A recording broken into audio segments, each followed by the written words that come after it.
네, 미국 물가가 빠르게 식고 있다는 지표가 발표가 됐습니다. 6월 소비자 물가가 2년여 만에 가장 적은 폭으로 올랐죠. 연준의 긴축 사이클도 끝이 보인다는 기대감이 커지면서 뉴욕 증시도 연일 오르고 있는데요. 글로벌 금융시장 움직임 함께 짚어보겠습니다. 교보증권 김영렬 리서치 센터장 준 연결됐습니다. 센터장님 안녕하세요.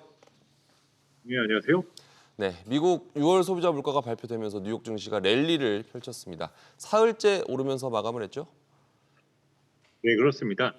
사실 지난주와는 조금 상이한 반응을 보이고 있습니다. 지난주에는 고용보고서 등이 발표되면서 현재 뜨거운 노동시장에 대한 변화가 결국 경기 호황을 뜻하게 되는 부분이고, 이는 연준의 통화 정책에 다소 좀 긴축적인 의미를 좀 더 담을 수 있다라는 적에 우려가 좀 컸었는데요.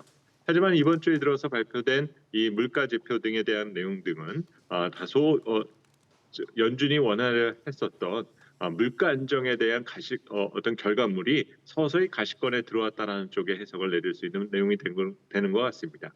결국에는 연준이 바라는 대로 전부 다 이루어지고 있다라 볼 수 있을 것 같은데요. 통상 물가가 안정되다 보면 경기 침체 이유나 소비가 둔화되는 징후 등이 나타나는데, 현재로서는 그런 징후가 보여주고 있지 않다는 점입니다. 결국 경계감을 드러나던 뉴욕 증시 역시 이런 우호적인 투자 환경과 마주하게 되면서 다시금 랠리를 이어가는 모습 등을 보여주었습니다. 네, 물가 오름폭이 주춤하는 와중에 끈적한 근원 물가 이번에는 5% 밑으로 떨어졌을지가 관건이었었는데 뚝 떨어졌죠? 네, 그렇습니다. 4%대로 다운되는 모습을 보여줬고요. 특히나 1년 전만 하더라도 헤드라인 CPI가 무려 9%대까지 달했었는데, 이제 3% 범위까지 들어온 만큼 이제는 안정 범위에 들어왔다라는 해석을 해볼 수 있을 것 같습니다.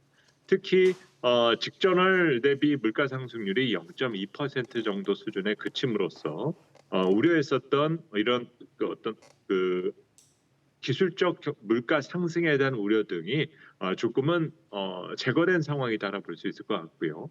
세부 항목들을 들어보면 여전히 불안 요소가 남아 있는 것은 분명히 맞습니다. 특히 주거 관련 물가 비용이 전월비 0.4%나 상승하는 모습을 보였고요. 전년 동월비 7.8%에 달할 만큼 여전히 서비스 물가에 대한 부담 등이 잠재되어 있다는 점을 의식할 수는 있었는데, 하지만 전체적인 물가 안정에 대한 신호등이 뚜렷해졌다는 점 등은 앞으로 있을 통화 정책 기조에 있어서도 분명히 영향을 줄 수 있는 부분이다라 볼 수가 있겠습니다.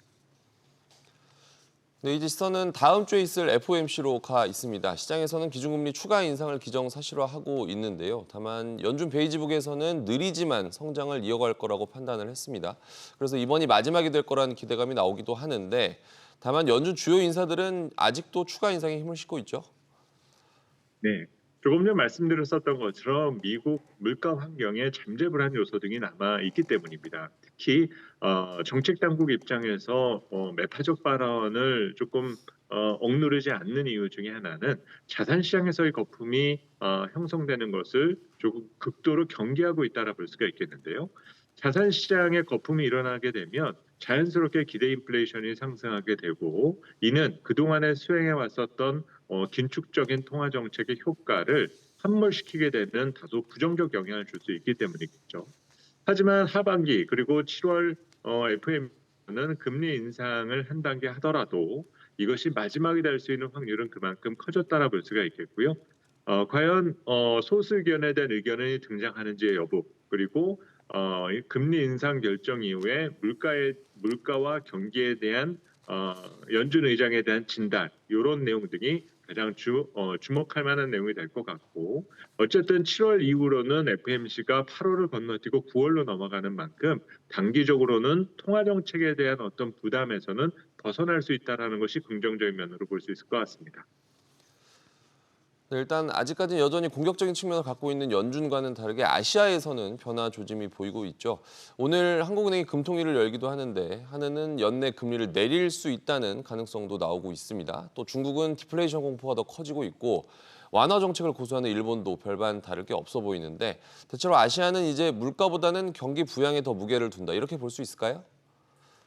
그렇습니다. 우리의 경우 물가가 이미 2.7%대까지 다운이 되어 있는 상태인 만큼 물가 위험에서 벗어난 지는 조금 시간이 경과됐다라 볼 수 있을 것 같고요. 오히려 전체 경제 활동이 경직되고 고금리가 유지되면서 발생되는 여러 부채 문제 등에 대한 것을 의식하고 있는 상황이 아시아 그리고 신흥국 경제의 문제다라고 볼 수 있을 것 같습니다. 물론 미국 한미 정책 금리 사이에서의 금리 격차가 확대된다는 점 등은 우려스러운 부분으로 볼 수가 있겠지만은 전체 경제 활동이 경직되고 특히 산업 구조 자체가 제조업에 대한 의존도가 높은 만큼 고금리가 경제 측면에 있어서는 부정적 영향을 주는 부분이 좀 더 크다라는 것이죠. 하지만 단순한 어떤 경제 심리를 되살리겠다라는 목적 때문에 금리를 인하했다가 오히려 경제 주체들에게 다 잘못된 의미로 전달되게 될 경우 앞서도 잠깐 언급드렸었던 것과 같은 자산 시장에서의 거품만이 만들어질 수도 있다는 점입니다. 전체적으로 현재 우리 경제의 문제점 등을 정확하게 지적하고 그 문제를 보완하기 위해서 중앙은행의 정책 스탠스가 어떤 식으로 바뀌어 나가는지 이를 검토해 나가는 것이 좀 더 필요한 때인 것 같습니다. 또 최근에 미국 주요 경제 지표를 보면 과연 경기 침체가 올까 이런 생각이 드는데 또 이르면 올 연말에 침체가 올 거라는 전망도 꽤 나오고 있습니다. 강 사장 속에서도 투자자들이 불안해하는 이유기도 한데요. 2분기 어닝 시즌 실적 발표에 들어가는 뉴욕 증시, 투자자들에게 조언 부탁드립니다. 네, 사실은 상반기에도 경기 침체에 대한 우려는 분명 컸습니다. 그리고 그 경기 침체의 우려를 증명할 만한 거시 지표와 기업 실적 부진 등에 대한 이유 등도 분명히 있었죠. 하지만 이런 우려 등이 실제적으로 자산 시장과 특히 주식 시장에 영향을 미치지 않았다라는 것은 현재 경제를 바라보는 관점이 조금은 바뀌어 있을 수 있다는 점입니다. 현재 올해 미국의 경제 성장률이 대략 1.5% 내외가 될 것 같은데요. 이렇게 제로에 수렴하는 GDP 관점의 성장률이 제로에 가까워짐으로써 경기 침체가 의식된다라고 말하는 것은 오히려 잘못된 관점이 될 수 있다라는 것을 시사하는 부분으로 볼 수 있고 오히려 현재 시장 안을 들여다보면 AI 반도체, 전기차, 2차 전지 등과 같은 다양한 성장 산업 등에 대한 상당히 공격적 투자가 이루어지고 있다는 점에 대해서 우리가 주목할 필요가 있습니다. 이 얘기는 경제 총량의 변화는 그렇게 크지는 않겠지만 우리가 생산성과 수익성을 높이기 위해서 투자해야만 될 것들에 현재 유동성이 집중되어 가고 있다는 점을 들 수가 있는데요. 결국은 너무 큰 그림에서만 놓고 보기보다 현재는 바텀업 논리, 특정 성장하는 산업과 개별 기업을 중심으로 콤팩트한 투자를 고민해 나가시는 것이 오히려 올바른 선택이 될 것 같습니다.